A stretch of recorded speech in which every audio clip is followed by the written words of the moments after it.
lanian egotian moduan da, eta niri olako gauzak gustako badakat. Ni Jule nahi, 17 urte dakat, entrikukua nahi, imatxe noi ikasten, eta nire afizioa dira eiza eta tiro lehiaketak. Nik aurrera behi da armagintzan natin lan, eta armagintzan dakat lagun batzuk lanian, da gomendu ziren mekanizazioa ikasti.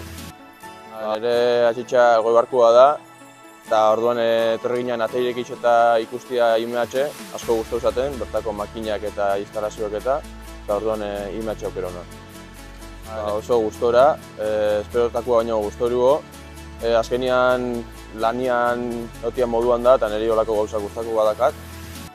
Sobretodo makinak eta erramintxekin lan itxia, da duala oso gustora. Azkenian lanian hauan lekuan bertan praktikak itxia oso esperientzia politxe.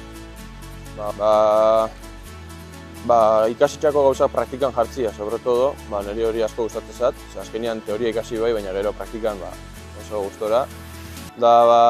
Lagunak eta ambientia oso politxea.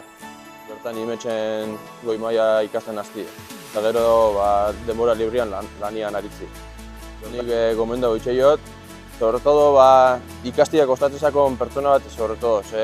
Asko ikasten da, baina ez dezu esfortzu handirik egin behar. Orduan ikasteko gauza politxa.